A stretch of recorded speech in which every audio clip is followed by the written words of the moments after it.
Convido a abrir vossas Bíblias na Epístola de Paulo aos Romanos, no capítulo 6. Eu tenho continuamente ministrado dentro dessa epístola que, para mim, assim como para muitos teólogos antes de mim, maiores do que eu, é a obra-prima de toda a Escritura. O que é obra-prima? Obra principal. Eu creio que em Romanos está a essência de tudo que nós precisamos entender. Não é que nós só precisamos de Romanos. Nela está a essência. Mas nós não vivemos só de essência, vivemos de muita coisa. Mas em Romanos está assim revelada a essência do que temos que entender para viver bem com o Senhor. E estamos no capítulo 6. Outras reflexões que fizemos até aqui estão todas nesse canal, você pode assistir com calma depois. E vamos hoje ler do versículo 15 até o 23, vamos ler de uma vez só hoje, e depois a gente vai fazer alguns comentários. Paulo diz assim: e então, vamos pecar porque não estamos debaixo da lei, mas debaixo da graça? De maneira nenhuma. Não sabem que quando vocês se oferecem a alguém para lhes obedecer como escravos, tornam-se escravos daquele a quem obedecem? Escravos do pecado que leva à morte ou da obediência que leva à justiça? Mas graças a Deus, porque embora vocês tenham sido escravos do pecado, passaram a obedecer de coração a forma de ensino que lhes foi transmitida. Vocês foram libertos do pecado e tornaram-se escravos da justiça. Falo isso em termos humanos, por causa das suas limitações humanas. Assim como vocês ofereceram os membros dos seus corpos em escravidão à impureza e à maldade, que leva à maldade, ofereçam-nos agora em escravidão à justiça, que leva à santidade. Quando vocês eram escravos do pecado, estavam livres da justiça. Que fruto colheram, então, das coisas das quais agora vocês se envergonham? O fim delas é a morte. Mas agora vocês foram libertos do pecado e se tornaram escravos de Deus. O fruto que colhem leva à santidade, e o seu fim é a vida eterna. Pois o salário do pecado é a morte, mas o dom gratuito de Deus é a vida eterna em Cristo Jesus, nosso Senhor. Mais uma vez, gente, Paulo faz essa pergunta: pecaremos porque estamos debaixo da graça? Não é a primeira nem a segunda vez que nós lidamos com essa pergunta em 6 capítulos de Romanos. Por quê? Porque era muito comum esse entendimento, e ainda é hoje, por mais incrível que pareça. Muitas pessoas ainda não entendem que não vale a pena pecar, porque o pecado é mau. Deus não está te proibindo de algo bom, Ele está evitando que você faça algo mal. Você entende? Não é Deus estragando a festa, não é, poxa, estava tão legal, aí vem essa regra de Deus agora. Tem gente que, eu lembro antigamente, até hoje no interior tem um pouco disso. Tinha uma expressão chamada lei dos crentes. Alguém já viu essa expressão? A turma aqui é do interior, né? Está dizendo? Qual é o interior?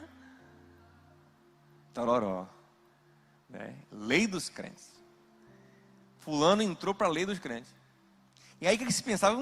Estragou a vida agora. Não vai poder tomar um licorzinho com a gente mais. Não vai poder passar para o São João. Fica um chato agora. Tipo assim, a lei dos crentes veio para estragar a vida dele. Vai para a praia de calça jeans. Então você começa a pensar numa pessoa que é uma alienígena, que não desfruta da vida, cuja vida é sem graça, porque entrou uma lei, estraga prazer. Mas Paulo está continuamente dizendo para a gente, não é isso. Não é uma lei estraga prazer, pelo contrário, é uma lei realça prazer.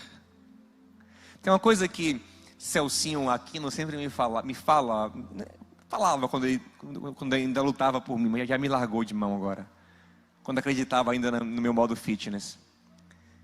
Eu dizia para ele: rapaz, eu quero comer doce, cara. Eu quero comer chocolate, eu quero comer essas coisas. Ele falava: cara, você coma, mas não todo dia assim, nesse vício. Aí ele falava assim o seguinte: Diogo, sabe o que acontece? Para mim, o chocolate é muito mais gostoso do que para você. Eu disse: por quê? Porque eu não como todo dia. Eu como na hora certa, do jeito certo. Então o seu paladar já nem aproveita mais, é só um sugar açúcar para dentro. O meu não. Quando eu como, a minha experiência, né, do paladar é outra coisa. Então é isso que Deus quer fazer conosco. Quer nos arrancar das escravidões, dos vícios, para que a nossa experiência de prazer seja maravilhosa. Você acha que quem tem uma compulsão tem prazer de verdade? Não. É um prazer sofrido. Quem tem, por exemplo, uma compulsão sexual, sofre pra caramba. Porque a cada relação, o fim não é satisfatório. Já termina uma relação pensando em outra. Uma relação é comparada com a outra. Tem culpa, tem fantasias destrutivas para o relacionamento. E não há felicidade. Então o que é felicidade? É uma relação sexual cheia de amor, de fidelidade, de compromisso, de honestidade, de verdade. Onde é que você encontra isso? Numa relação monogâmica estável e comprometida, sem a perder de vista. Casamento. Que é o projeto de Deus. Chame como você quiser, mas é casamento, né? Monogâmico, comprometida, sem prazo de acabar, é casamento, que é o projeto de Deus. Então, na verdade, quando Deus vem nos chamar para sair do pecado para a santidade, Ele quer nos chamar para o Éden, porque o início do homem foi o Éden. Ele quer restaurar o Éden. Sabe o que significa Éden, gente? A palavra Éden significa deleite, prazer. Inclusive na Bíblia, no hebraico, quando vai aparecer prazer sexual, muitas vezes a expressão é Éden. O nome do jardim é o nome do prazer sexual. Então Deus não é anti-prazer, pelo contrário, Ele é pró-prazer. Mas Ele quer preservar o seu prazer para ele ser realmente um prazer maravilhoso. Porque quem toma uma taça de vinho de noite e dorme tranquilo, é um prazer. Mas quem enche a cara e acorda de ressaca, é um desprazer. Você entende isso? Então é isso que Paulo está falando. Gente, acordem, Deus não está boicotando a coisa boa da sua vida, pelo contrário. Ele quer permitir que você viva o bem. Porque quando vocês estavam entregues ao pecado, vocês eram escravos. Vocês não tinham controle. Vocês eram dominados. Essa é a grande ilusão de quem está no pecado, porque ele acha que nós em Cristo que somos escravos. Entrou para a lei do crente, então virou um escravo. Não, pelo contrário. É aquele que não está em Cristo que de alguma forma está escravo. E Paulo diz que isso é geral. Está bem claro aqui. Ou somos escravos de Deus, eu vou falar sobre isso já já, ou somos escravos do pecado. Uma coisa ou outra, não tem para onde fugir. Aquilo que nos controla, nos escraviza. Se você vive buscando aprovação, por exemplo, você é escravo da aprovação.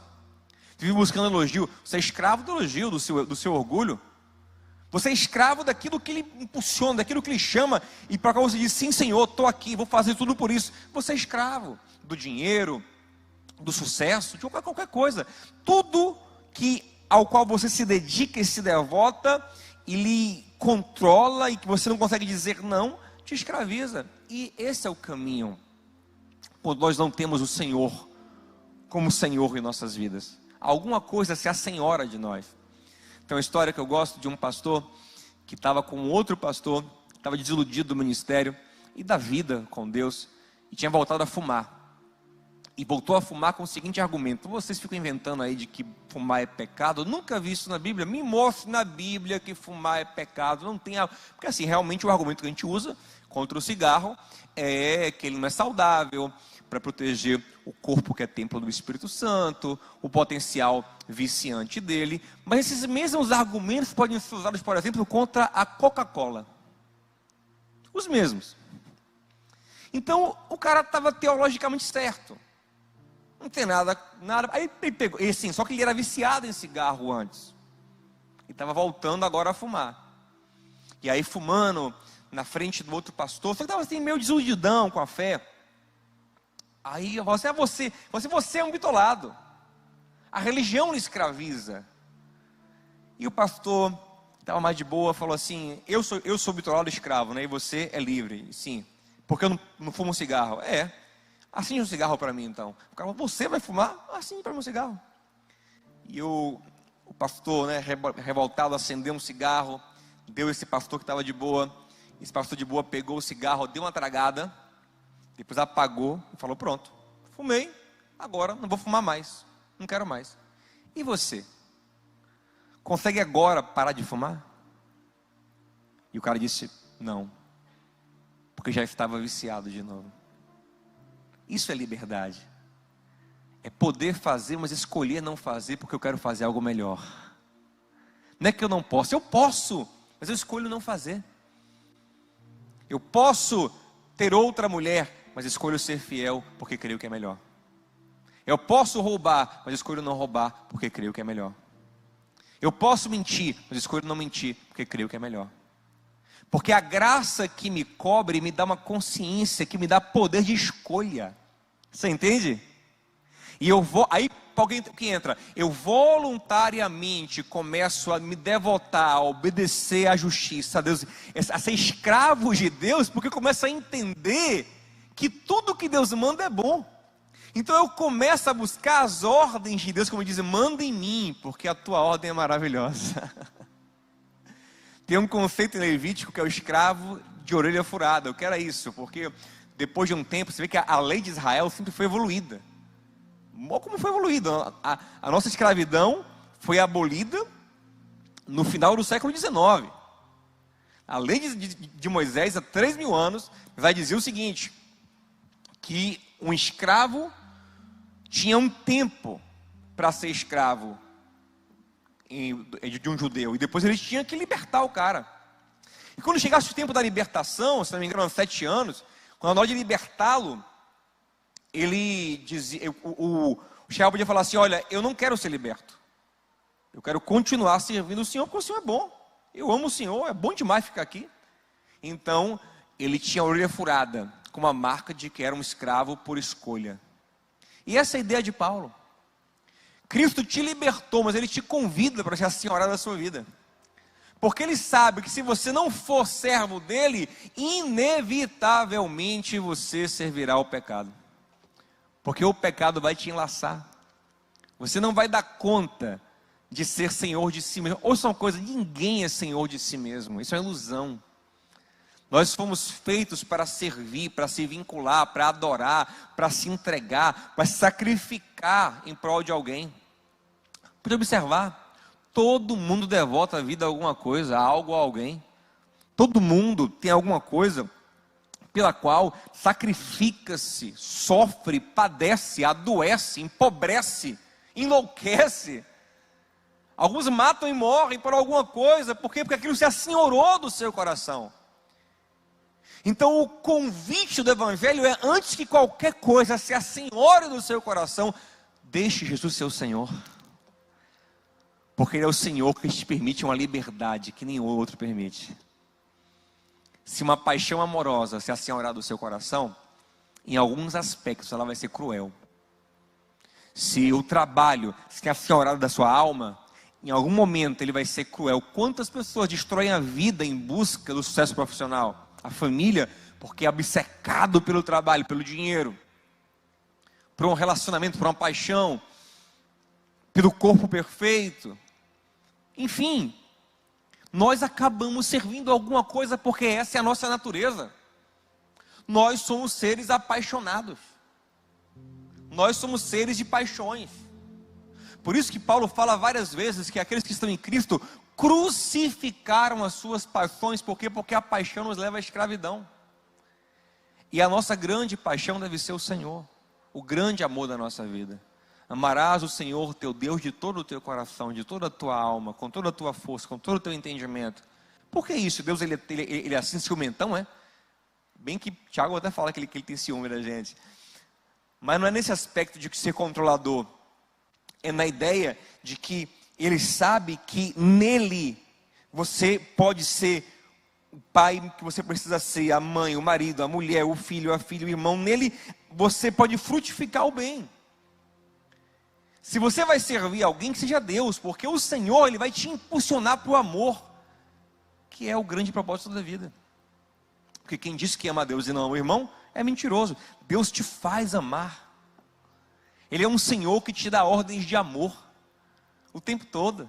As ordens do Evangelho de Cristo, de Jesus, a ordem da Bíblia é amar. Me viste com frio, me viste com fome, me viste com sede, e não me fizeste a mim? Então o Senhor é a melhor pessoa. É aquele que vai dar ordem pró-casamento, que vai dar ordem pró-família, que vai dar ordem pró-saúde. Então é muito bom servir a Jesus. Qual o prejuízo de servir a Jesus? Qual é o que é de ruim de servir aquele que vai te contrariar para o seu bem? Nada. Não é verdade? Agora você já viu, digamos, uma paixão amorosa. Está apaixonado. Aí a pessoa fala assim, não, olha, estou apaixonado por você, mas não venha ficar comigo não, porque eu penso que o melhor para você é não ficar comigo. Isso é raríssimo. Isso é porque não gosta, na verdade.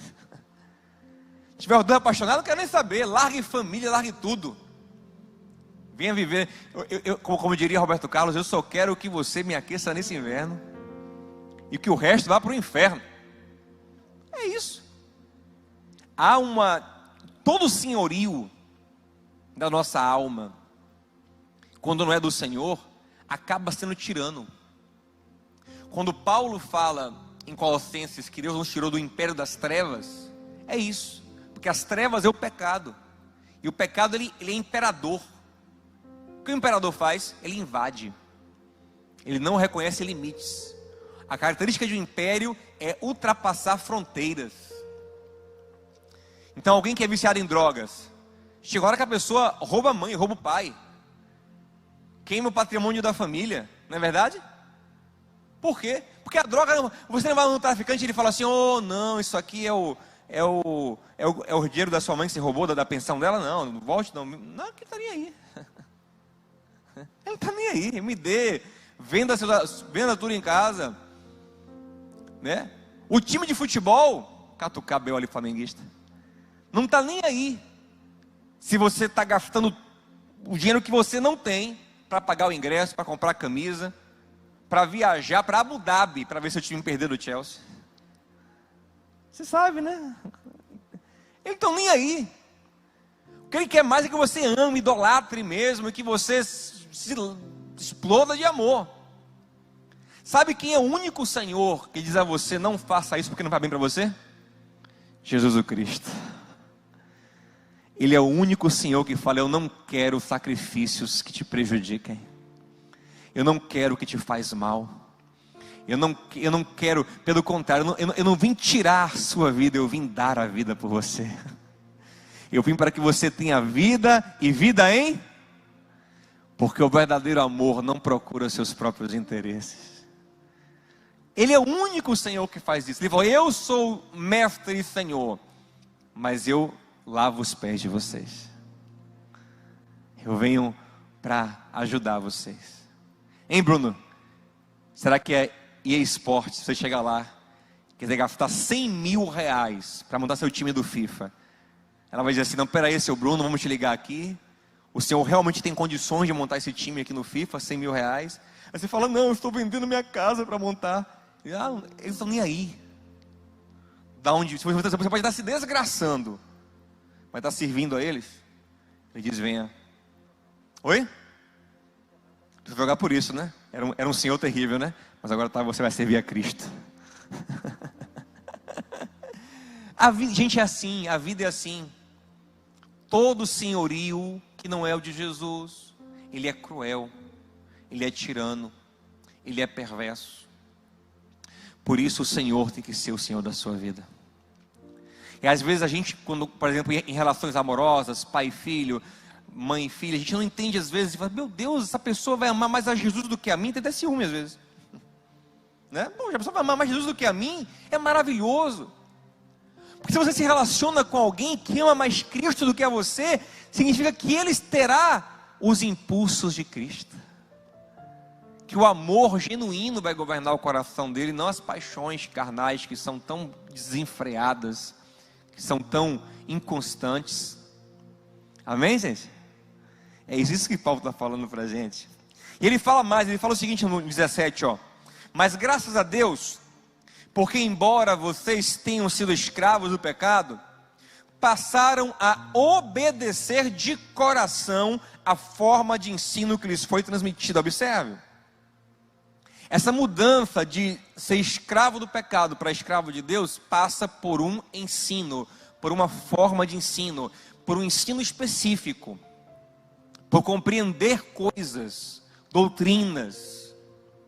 Por isso que a gente tem que sim buscar a experiência mística, o encontro com Jesus no coração, sabe, o enchimento do Espírito, mas também precisamos de ideias que mudem a nossa mente, conceitos. Isso é o Evangelho, é uma gama de ideias, de informações, de conceitos que entram em nós. Há uma doutrina, sim. Não é solto, não, é cada um por si, cada um encontra Deus onde quer, não, há uma doutrina específica. Paulo fala aqui, ó, o que te liberta é uma forma específica de ensino, de doutrina, de construção de pensamento, segundo Cristo. E Paulo fala, só que isso não fica no nível mental apenas, ele desce para o seu coração, você obedece de coração. Como assim? É uma ideia que desceu para o seu coração. É uma ideia que não é apenas razão, você sente, você tem um carinho, um apego, ela passa a fazer parte de quem você é. Você gosta daquilo, sabe? Aquilo faz parte de você. Olhar para a vida com aquele olhar do Evangelho é bom para você, você gosta de pensar no amor, de pensar na vida eterna, de pensar em Jesus Cristo, de pensar na obra de caridade, de pensar em família, de pensar em igreja, de pensar no reino dos céus. Você gosta, aquilo começa a fazer parte de quem você é, te constitui. É uma doutrina que vai entrando no seu coração, vai fazendo parte de você. Isso é muito legal. E no 19, ele falou uma coisa muito interessante, ele falou assim, ó, olha, lembrem, que quando vocês estavam escravos do pecado, a maldade levava à maldade. Isso é muito forte. Sabe o que ele está falando aqui? Que na escravidão do pecado, há uma progressão em maldade. Talvez nem todos percebam isso, eu já percebi isso na minha vida. Todo comportamento pecaminoso, maldoso, começa pequeno, e ele vai crescendo. Ele vai aumentando. Você vai dando passos cada vez mais ousados naquela maldade. E aí C.S. Lewis tem uma ideia que eu achei maravilhosa, eu estava vendo sobre isso. Ele fala o seguinte, ó. Olha que ideia legal. Ele fala o seguinte, ó. Se a maldade vai crescendo no coração humano, cada vez mais, pense isso numa progressão infinita, porque o homem foi criado para ser eterno. Então, será que o inferno não é, na verdade, a progressão da nossa maldade até que a nossa vida seja um inferno? E o destino dessa pessoa, depois da vida, será que ela não é um inferno porque ela já é um inferno em si? E como você junta um monte de gente que é infernizada, aquilo é um inferno. Por quê? Porque é gente que é cada vez mais egoísta, mais avarenta, mais sensual no mau sentido, né? Luxuriosa, não sei a palavra certa, luxurenta. Gente cada vez mais descontrolada, amargurada, raivosa. Você junta essa galera num lugar só, é um inferno. E essa ideia de Lewis casa muito bem com o que Paulo disse em 2 Coríntios 3,18. O que é que ele fala? Que nós somos transformados por Cristo numa glória cada vez maior. E qual é o ápice da glória? O céu. Então o céu, na verdade, assim, nessa ideia, eu gostei muito, também seria o quê? O ápice da nossa transformação. É conviver com um monte de gente transformada como Jesus. Isso é o céu. Só que trazendo isso para a nossa vida, A nossa vida pode ser cada vez mais celestial ou cada vez mais infernal. Isso é real. Uma casa onde o pecado progride é cada vez mais infernal. É um ambiente cada vez mais infernal. É um casamento infernal. São crianças que são criadas num ambiente infernal, porque a maldade só progride. Uma casa onde a obediência a Cristo progride é um ambiente cada vez mais celestial. Um coração onde a obediência a Cristo progride é um coração cada vez mais celestial. Então céu e inferno, na verdade, são pontos de chegada de um caminho que eu já estou, ou de progresso no mal, ou de progresso na luz. Entende? E aí tem uma outra coisa muito interessante no versículo 21 que Paulo está falando aí. Olha a pergunta que ele faz, é uma pergunta dura. Ele fala assim: olha, naquele tempo que vocês viviam na escravidão do pecado, o que vocês escolheram? O que ficou? Eu estava pensando isso, pensando na minha vida. Dos pecados que eu cometi, o que hoje, tipo assim, ficou? O que frutifica? Lógico, há um aspecto aqui o aprendizado fica. Mas fora o aprendizado, qual é o fruto? Não fica nada. Presta atenção, olhe para a sua vida. Seus pecados não cultivam nada que permanece. Porque a característica do pecado é essa, são coisas muito transitórias, efêmeras. E a construção de Paulo aqui é o seguinte: o que você constrói em Cristo permanece. São coisas fundamentais. É fundamental a vida na rocha. Fica, frutifica, se estabelece, se perpetua. Ele vai terminar o capítulo dizendo: o salário do pecado é a morte. O que é morte? Fim, extinção, fracasso, limite. Não existir mais, não ter mais. Então o pecado traz fim. Mas o dom gratuito, não salário, porque você não conquista, mas o dom gratuito de Deus em Cristo é a vida eterna, é o que permanece. Você entende que coisa maravilhosa? O Senhor falou: eu vim para que vocês deem frutos, e para que o vosso fruto permaneça. Então você começa um projeto de vida que se perpetua, que permanece, que chega nos seus filhos, que fica na terra, e o qual você colhe no céu. Mas o que você faz no pecado não fica, não permanece, não se perpetua, não se enraiza. Em Gálatas, Paulo usa as metáforas de Ismael e Isaque. Ele fala o seguinte: que Ismael, o fruto da carne, não gerou a promessa, mas Isaque, fruto da promessa do Espírito, ele continua, ele permanece, ele gera na terra. Então a gente tem que entender isso nas nossas vidas. Que tipo de construção nós estamos fazendo? Paulo em Gálatas fala: quem semeia na carne, colhe corrupção. Mas quem semeia no Espírito, colhe vida eterna. Não é só céu não, gente. É aqui na vida.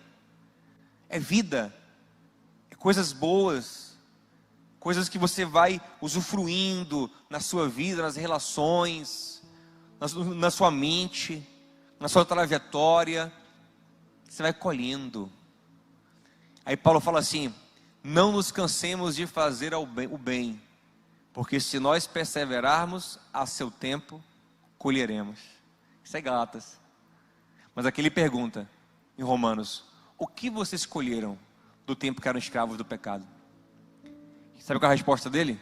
Só colheram as coisas das quais hoje vocês se envergonham. Se teve alguma colheita, é coisa que você nem quer nem saber. Você não quer nem contar. Você conta na terapia para se curar. De tão mal que te fez. Tanta bagunça que fez na sua vida.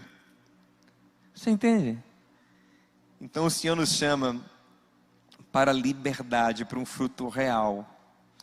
A ideia de Paulo aqui é que o pecado vai nos frustrar no fim, vai nos roubar. A gente vai ter uma sensação de vazio, de perda de tempo, de investimento errado. Você entende? Eu não estou falando que todo caminho fracassado é pecado. Não, tem caminhos que fracassam, mas que você aproveita muita coisa, porque muita coisa foi boa, foi bem, foi justa, foi honesta, foi amor. Mas dentro do caminho, aquilo que foi mal, que foi pecado, só era morte, fim, encerramento, fracasso, desilusão. E para encerrar a nossa mensagem hoje, é disso que Deus quer te livrar. Como qualquer pai quer livrar o filho daquilo que é ruim. Quando a gente é criança, a gente tem tanta birra com nossos pais, porque a gente não compreende isso, né? Fica chateadinho porque o pai diz não, a mãe diz não. A gente quer porque quer. Mas a ideia do pai, meu filho, isso vai te fazer mal, você vai colher mais tarde. Às vezes são coisas que são caminhos. Uma criança que não quer estudar aos 7 anos de idade, ela não tem noção de que isso pode virar um hábito para ela, que aos 8, aos 9, aos 10, ela continua sem estudar, aos 11, e ela entra na adolescência, daqui a pouco a vida passou, 18 anos, vestibular, ela nunca estudou na vida, nunca teve hábito de estudar, não passa, fica frustrada, e aí a vida é uma consequência de fracassos. Por quê? Por causa de algo que começou lá atrás. E quando o pai e a mãe falou, ele se revoltou, porque ele achou que absurdo me tirar do meu desenho, para eu fazer matemática. Mas o pai e a mãe já percebiam que aquilo era um caminho que estava sendo construído e semeado. É a mesma coisa. Quando o Senhor fala assim, meu filho, não minta, é porque ele sabe que você começa a contar uma mentira hoje, e uma mentira sempre pede outra, e a segunda mentira pede uma terceira para cobrir as duas, e pede mais uma, e daqui a pouco você construiu uma vida de mentiras, que depois te custa muito caro lá na frente. Ou quando você começa a ter uma vida amorosa desregulada, quando você começa a ser avarento, quando você começa a ser maldizente, quando você começa a fazer qualquer mal na vida, ele vai progredindo, vai lhe tomando, vai construindo um caminho que chega num certo momento, dá em quê? Dá em morte, dá em fim, dá em encerramento. Eu não gosto de falar de casos reais, por mais públicos que sejam, porque eu não gosto de ficar estabelecendo juízos de coisas que eu não sei profundamente. Mas eu vou usar um caso aqui como exemplo, com toda a misericórdia do mundo, no meu coração, dessa pessoa. Mas não vou nem citar o nome. É um caso público de um atleta de futebol que foi condenado por estupro na Europa. Vocês devem ter visto isso. Você acha que foi do dia para a noite que aquele atleta, que era um craque, que já foi cogitado para ser melhor do mundo, que jogou em grandes times do mundo, que do dia para a noite ele foi lá e disse, olha, eu vou ser um pervertido, vou pegar uma mulher com um monte de amigo e vou abusar dela? Não foi assim. Isso é um caminho que começou lá atrás. Lá atrás, em algum momento, ele pensou, ele relativizou o sexo, ele começou a pensar em que a mulher era objeto, e isso vai progredindo, vai se criando um caminho, até que chega uma hora que vem o fim, vem o pagamento do pecado, vem a morte. Então o cara antecipa uma carreira maravilhosa antes da hora, e agora o país onde ele cometeu o crime está pressionando o Brasil para mandar ele preso, para extraditá-lo, para ele ficar na cadeia 9 anos, uma coisa horrível. Ai meu Deus, mas por causa de um vacilo. Não foi um vacilo, gente, foi um caminho. É um caminho que você constrói, sabe? E quando o Senhor te chama para servir a Ele, é para que você construa nele um caminho de vida, um caminho que você vai dizer, meu Deus, quanta coisa boa eu estou colhendo. Por quê? Porque Cristo tem sido o meu bom pastor que me guia. Então hoje é dia de romper com a escravidão do pecado, porque se ela continuar na sua vida, ela te encaminha até você morrer, porque ela vai construindo um caminho de prisão, de vício, de derrota e de vergonha. Mas maior é a graça de Deus na nossa vida, amém, gente? E aqui estamos para isso. Vamos ficar em pé e vamos orar junto em nome de Jesus. Que bom que a graça é maior do que o poder do pecado. O Espírito é mais poderoso em nossas vidas do que o pecado. O Espírito, ele pode reverter muita coisa. Tem muita coisa que a gente não colhe.